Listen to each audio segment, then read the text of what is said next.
I always knew my parents were bad with money, but I told myself it wasn't my problem as long as they managed to keep themselves afloat. They had always been the type to spend first and think later, to chase some ridiculous scheme that promised easy wealth, only to crash and burn every single time. My entire childhood was a cycle of them making reckless financial decisions, getting in over their heads, and then scraping by just enough to avoid total disaster.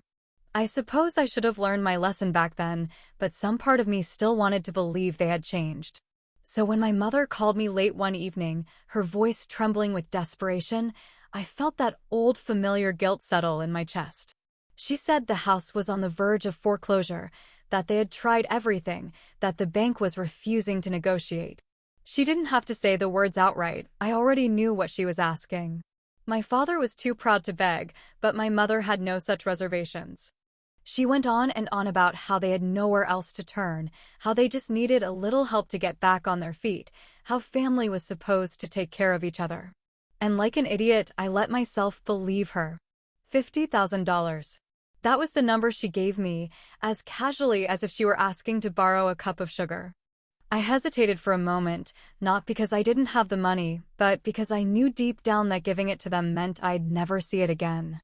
Still, something inside me pushed past my better judgment. Maybe it was some lingering sense of duty, or maybe I just didn't want to be the kind of person who could ignore their own parents in a time of need. So I wired the money the next morning without another word, reassuring myself that it was the right thing to do. They promised they would pay me back as soon as they were financially stable again. My mother swore up and down that this was temporary, that they just needed a little breathing room, that they wouldn't take advantage of my generosity. I wanted to believe her so badly that I ignored the warning bells in my head. For a while, everything seemed fine. My parents acted grateful, my mother sent me updates about how they were working things out, and I felt relieved knowing I had done something good for my family. But that relief didn't last long. I wasn't supposed to hear it. It was an accident, really. I had stopped by their house to drop off some mail that had been delivered to my address by mistake. They didn't know I was there yet, and I wasn't trying to eavesdrop. I just happened to walk in at the worst possible moment.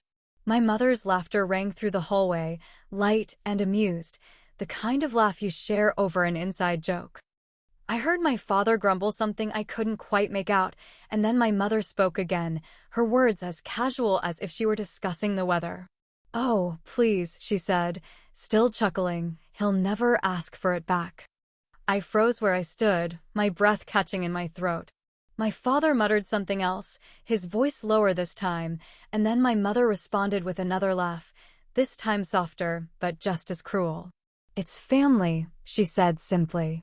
Family doesn't know family. Something inside me cracked. I don't know how long I stood there before I forced myself to move, to act like I hadn't just had the ground ripped out from under me. I walked into the room with a forced smile. Hello everyone, I am very glad that you're joining this story. Subscribe, like and comment. Enjoy the story, smile more often. Pretending I hadn't heard a thing, and handed them the envelope of mail as though nothing had happened.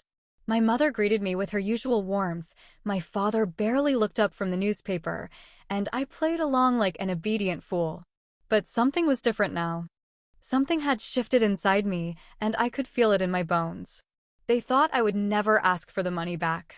They thought I was too soft, too forgiving, too much of a pushover to hold them accountable. They thought they had won. And for the first time in my life, I decided to prove them wrong. I spent the entire drive home trying to process what I had just heard, gripping the steering wheel so tightly that my knuckles turned white while my mind raced in circles around the sheer audacity of their words. My mother's voice kept replaying in my head, her laughter echoing over and over like some sick joke that I hadn't been in on. It wasn't just about the money anymore. It was the way they had dismissed me so easily, as if my kindness had been nothing more than a predictable weakness they could exploit whenever they felt like it. That night, I barely slept, tossing and turning in bed as my anger simmered just below the surface, waiting to boil over. By morning, I had made my decision. I wasn't going to let this slide. I wasn't going to be the fool they clearly thought I was. If they truly believed I would never ask for my money back, then they were about to learn just how wrong they were. When I arrived at their house the next afternoon, my mother greeted me with the same warm smile she always wore, acting as if nothing had changed, as if I were just her dutiful daughter dropping by for a visit out of the goodness of my heart. My father barely looked up from the television, lazily acknowledging my presence with a half-hearted grunt before turning his attention back to the screen. I didn't bother with small talk. "I want my money back," I said, keeping my voice calm, my tone even, despite the fire burning in my chest. My mother blinked at me, tilting her head slightly as if she hadn't heard me correctly, before letting out a small chuckle and waving a dismissive hand in my direction. "Oh, Lisa, don't be so dramatic," she said lightly, as if the request was absurd, as if I had just asked for something unreasonable instead of what was rightfully mine. "We talked about this already, sweetheart. We'll pay you back when we can." "No," I said, folding my arms as I stood my ground, my eyes locked onto hers with unwavering determination. "You told Dad I'd never ask for it back. You laughed about it. You said family doesn't owe family." Her smile faltered, just for a fraction of a second, before she quickly recovered, glancing toward my father for backup. He finally tore his gaze away from the television, sighing heavily like I was nothing more than an inconvenience, before leaning forward in his chair and shaking his head. "She's blowing this out of proportion," he muttered, rubbing a hand over his face as if he were exhausted by the mere thought of dealing with me. "We're your parents, Lisa. It's not like we're strangers or some bank demanding interest. You're supposed to help family without expecting anything in return." I felt the first real pang of betrayal settle deep in my gut, an icy weight pressing down on my chest as their words sank in. They weren't sorry. They weren't even embarrassed that I had caught them in a lie. They genuinely, wholeheartedly believed that I didn't deserve to be paid back simply because I was their daughter. "So that's it then?" I asked, tilting my head as I studied them both, my voice calm but firm, refusing to let any emotion slip through. "You really think I'm just supposed to forget about it? You really believe I don't deserve the money back just because we share the same blood?" My mother sighed dramatically, placing a hand over her heart as if I had wounded her, shaking her head in disappointment. "You always take things so personally, Lisa," she said, her tone bordering on condescending, as if I were an irrational child throwing a tantrum over something trivial. "It's just money. We're family. Why would you even ask for it back?" Something inside me clicked. I realized, in that exact moment, that no matter what I said, no matter how many logical arguments I laid out, they would never see me as anything more than a source of money when they needed it, someone who existed to clean up their messes, someone who would always give and never demand anything in return. I took a deep breath, inhaling slowly, forcing myself to relax even as the anger simmered beneath my skin. There was no point in arguing with them, no point in trying to make them see reason, because they had already convinced themselves they were right. So I smiled. I nodded as if I finally understood, as if I was giving in, as if I was accepting their version of reality. "You're right," I said softly, watching as my mother's face lit up with relief, mistaking my calm for surrender. "Family doesn't owe family." She reached for my hand, giving it a gentle squeeze, her eyes filled with condescending affection. "Exactly, sweetheart," she said with a warm smile, as if she were teaching me some valuable life lesson. That was when I got my idea. I squeezed her hand back, holding on to that forced smile, keeping my voice sweet and pleasant as I said, "I'll see you soon." Then I turned on my heel and walked out the door, already forming a plan in my mind, already deciding exactly how I was going to make them regret underestimating me. They thought I was weak. They thought I would never fight back. They were about to learn how wrong they were. I woke up the next morning with a sense of clarity I hadn't felt in years, a strange kind of calm that settled deep in my bones as I finally accepted what I had to do. My parents had spent my entire life treating me like a safety net, assuming that no matter how many times they screwed up, I would always be there to pick up the pieces without asking for anything in return. They had taken my kindness for weakness, my love for obligation, my generosity for stupidity. But they had made one crucial mistake. They had underestimated me. I spent the early hours of the day making phone calls, speaking in low, measured tones as I explained my situation to the right people, ensuring that every piece of paperwork was airtight, every clause unshakable, every legal detail accounted for. I wasn't going to let them manipulate their way out of this, not this time, not after everything they had said. By the time I arrived at their house that afternoon, I wasn't alone. My lawyer, a sharp-eyed woman with an air of no-nonsense efficiency, walked beside me, a thick folder of documents tucked neatly under her arm as we made our way up the front steps. I knocked once and waited, my pulse steady, my expression unreadable. When my mother opened the door, her smile faltered slightly at the sight of the unfamiliar woman standing next to me, her eyes darting between us with a flicker of unease before she stepped aside to let us in. My father was in the living room, half watching the news, but when he saw me enter, he sat up a little straighter, his brows knitting together in confusion. "Lisa, what's going on?" my mother asked, her voice carrying that carefully constructed sweetness she always used when she sensed something was off but hadn't yet figured out what. I set my bag down on the table and pulled out the folder, placing it neatly in front of them before taking a seat across from where they stood. My lawyer remained standing beside me, her presence deliberate, a silent reminder that I wasn't playing games. "This," I said, tapping the top of the folder, my voice light but firm, "is a contract. It states, in very clear legal terms, that the $50,000 I loaned you is to be returned in full by the agreed-upon date, with failure to comply resulting in immediate forfeiture of the house as collateral." The room fell into a stunned silence. My mother's face went pale, her fingers twitching slightly at her sides, while my father simply stared at me, his mouth opening and closing as if he were struggling to form a coherent sentence. You can't be serious," my mother finally choked out, her voice thin with disbelief, her eyes darting between me and the contract as if it might suddenly vanish into thin air.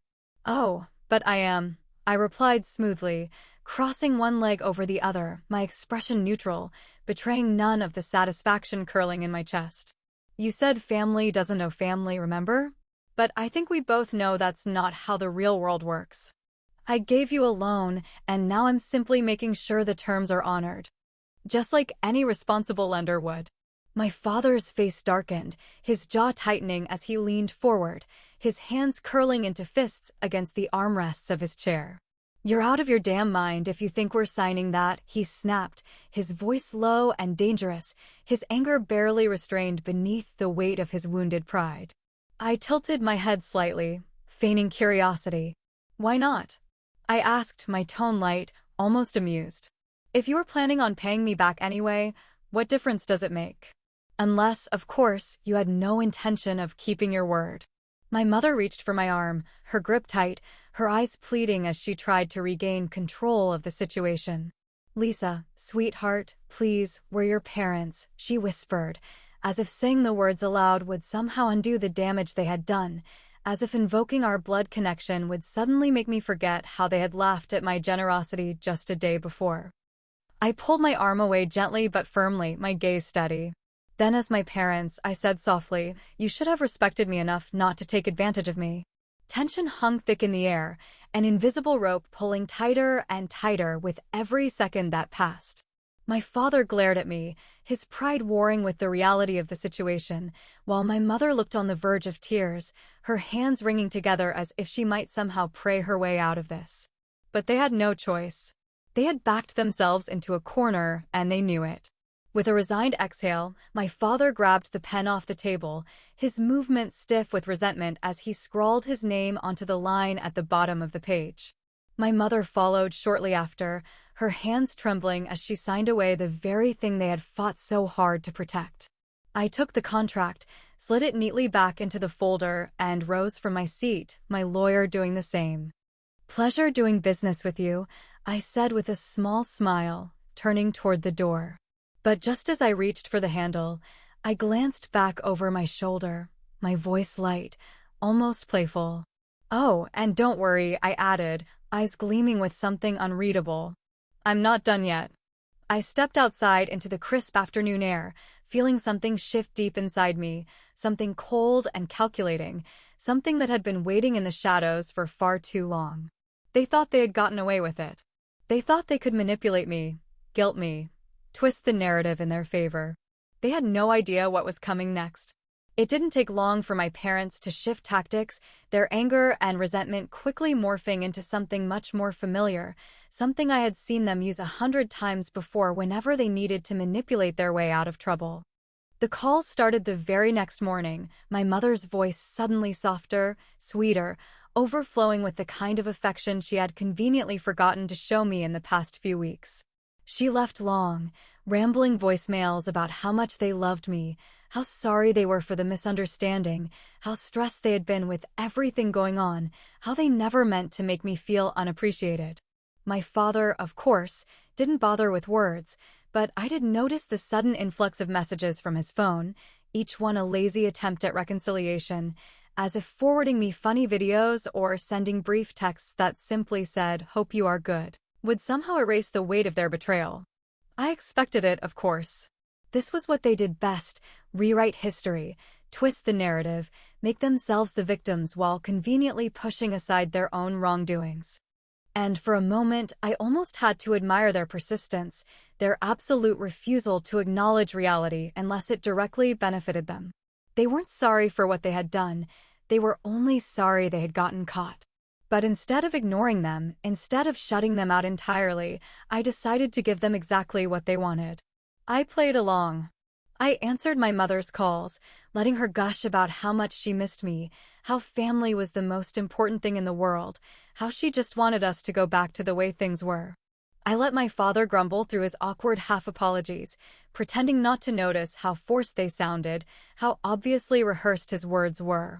I let them believe they were winning me over, that I was finally coming around, that I was still the same gullible daughter who would bend over backward for their approval. And then, when I was certain they had fully bought into the illusion, I set my trap. I casually mentioned during one of our conversations that I had misplaced my copy of the contract, making it sound like an afterthought, as if it weren't important, as if I were just a little scatterbrained and disorganized. My mother immediately reassured me that it was no big deal, that I had nothing to worry about, that she and my father would never go back on their word.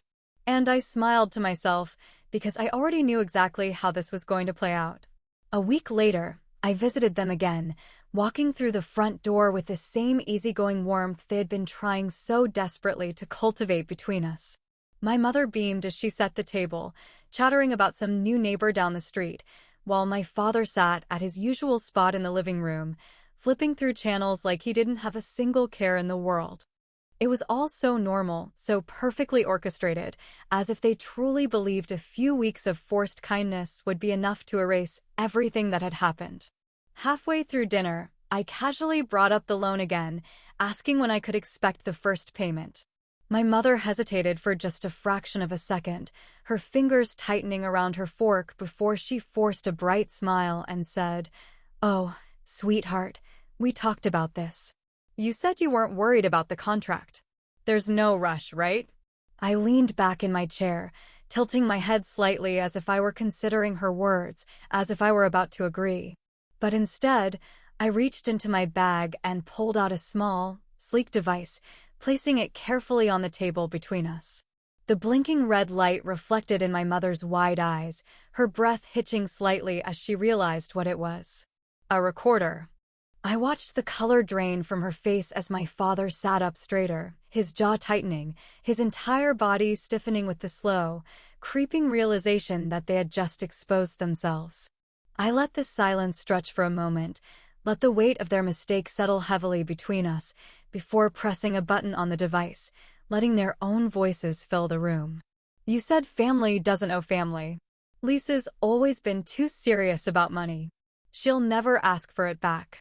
The recording ended with the faint sound of my mother laughing, her voice light, amused, completely devoid of guilt or shame. I reached forward, picked up my glass, took a slow sip of water, and then smiled. "Well," I said, setting my drink down with deliberate ease, "this is awkward." My mother made a strangled noise in the back of her throat, her hands trembling as she reached for her napkin, dabbing it against her lips as if she could somehow wipe away the panic rising in her expression. My father, on the other hand, said nothing at all, his jaw locked so tightly I could almost hear his teeth grinding together. "Lisa, sweetheart," my mother started, her voice cracking slightly, her tone slipping into that familiar, pleading whimper she always used when she was cornered. That was just a misunderstanding. We didn't mean it like that. You know how your father jokes around sometimes. I raised an eyebrow, feigning mild curiosity. "So, just to be clear," I said slowly, tapping a finger against the recorder, "you weren't planning on ignoring the contract? You were going to pay me back, just like you promised?" "Of course we were," my mother exclaimed, her hands clasped together like she was praying for mercy, her entire body practically vibrating with nervous energy. I nodded, tucking the recorder back into my bag, my movements unhurried, deliberate.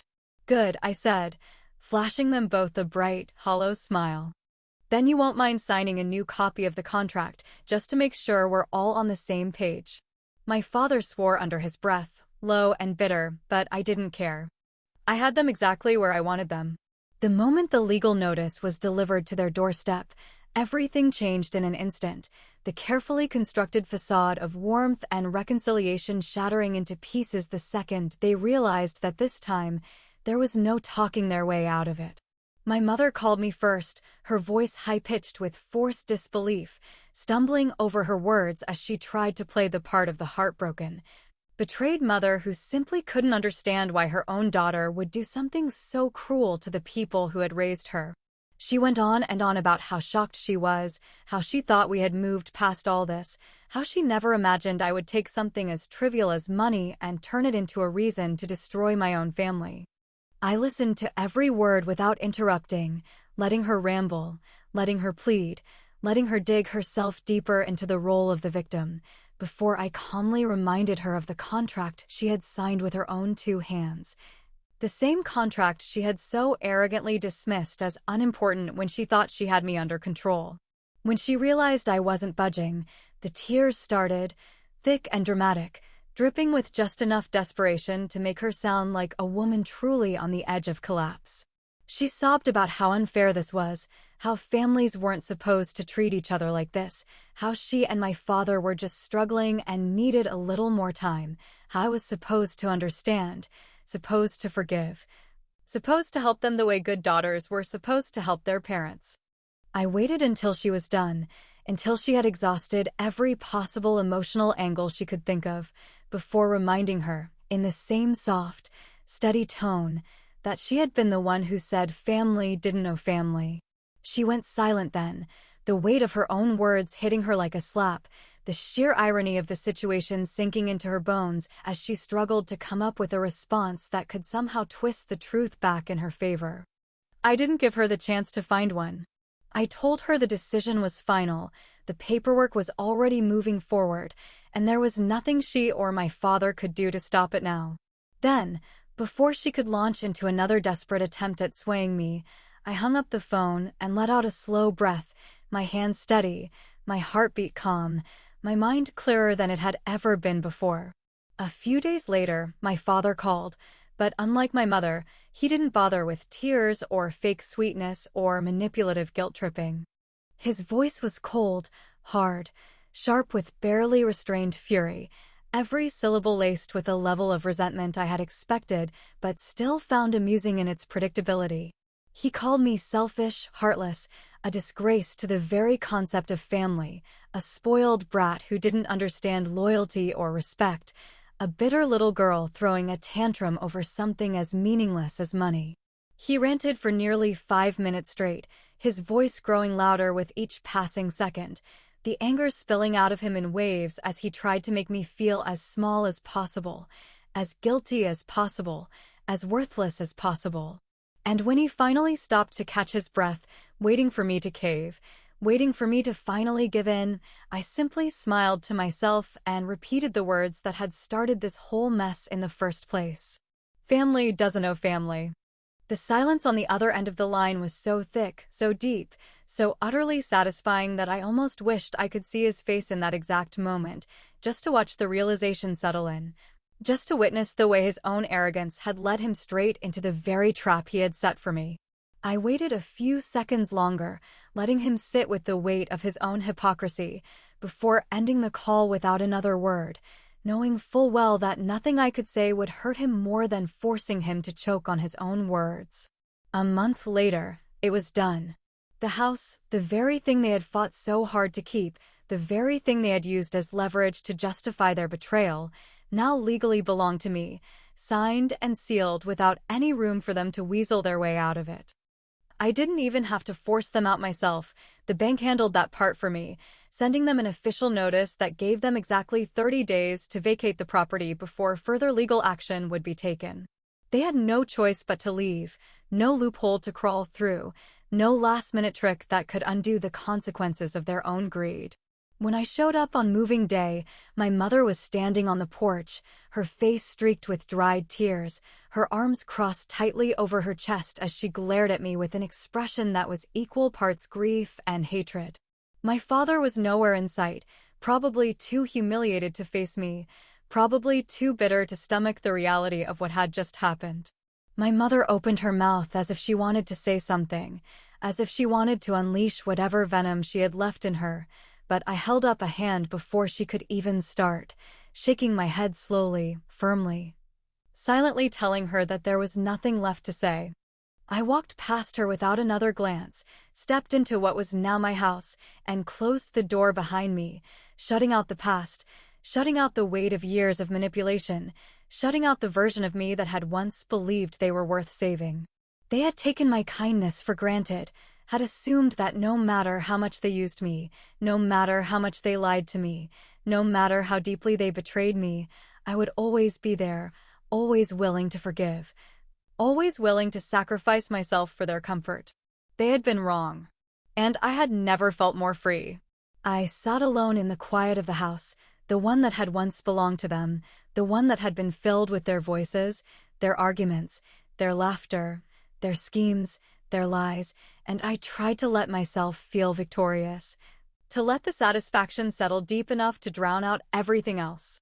The furniture was gone, the rooms were empty, the echoes of my childhood lingering in the silence like ghosts I hadn't quite figured out how to banish yet. I should have felt relieved, should have felt powerful, should have felt something close to justice settling in my bones, but instead, I found myself staring at the blank walls and wondering when the bitterness would finally fade. I had done what they never expected, had stood my ground in a way they had never believed I was capable of, had refused to be the fool they had so carelessly assumed I would always be. I had played their game, beaten them at it, used their own words against them, taken from them exactly what they had tried to take from me, and yet, sitting here in the emptiness, I couldn't ignore the question gnawing at the edges of my mind. Had I gone too far? Had I crossed a line I wouldn't be able to uncross? Had I become the very thing I had spent so much of my life resenting? I thought about my mother's tears, about the way her voice had cracked as she pleaded with me, about the way she had looked at me on the last day, standing on the porch with resentment burning behind her eyes. Her grief tangled with hatred in a way that made me wonder if she had ever truly loved me at all. I thought about my father's silence, the way he had refused to face me, the way his pride had crumbled under the weight of his own arrogance, the way he had lost everything because he had been too stubborn to admit he had been wrong. I thought about every moment that had led up to this, about every decision I had made, every word I had spoken, every time I had chosen to push forward instead of walking away, and I wondered if maybe, just maybe, I had let my anger take me further than I had ever intended to go. But then, I remembered the laughter. I remembered the way they had laughed about me behind my back, the way my mother's voice had been so light, so amused, so completely unconcerned as she dismissed me like I was nothing more than an easy mark, a predictable fool who would never dare to stand up for herself. I remembered the way they had smiled when they thought they had won, the way they had brushed off my concerns, the way they had made me feel like I was the unreasonable one for expecting them to honor their own promises. I remembered every time they had called me dramatic, every time they had made me feel like I was selfish for simply wanting the bare minimum of respect, every time they had twisted reality to make themselves look like the victims. And I realized, with a slow, quiet certainty, that I didn't regret a damn thing. Maybe I had gone too far. Maybe I had become someone colder, someone sharper, someone less willing to give people the benefit of the doubt. Maybe I had finally learned how to stop bending, how to stop making excuses for people who had never once considered the weight of what they put on my shoulders. Maybe I had done something ruthless, something cruel, something that would leave a scar on whatever was left of our family. But maybe, just maybe, they had deserved it. I leaned back against the wall, exhaling slowly, letting the weight of it all settle, letting the silence wrap around me like a new beginning I hadn't realized I needed. The world wasn't black and white, wasn't as simple as right or wrong, wasn't as clear as hero and villain. Maybe I wasn't the good guy in this story. Maybe I had been selfish. Maybe I had been vengeful. Maybe I had become the very thing they had accused me of being. But if they had gotten away with it, if I had let them walk all over me just one more time, if I had let them convince me that I owed them something simply because of blood, wouldn't that have been worse? I don't know if I went too far. I don't know if I should have let them get away with it, should have let them win, should have taken the high road instead of choosing to fight back. But if you were me, if you had been in my place, if you had heard the laughter, the mockery, the utter lack of respect, tell me, honestly, would you have done the same?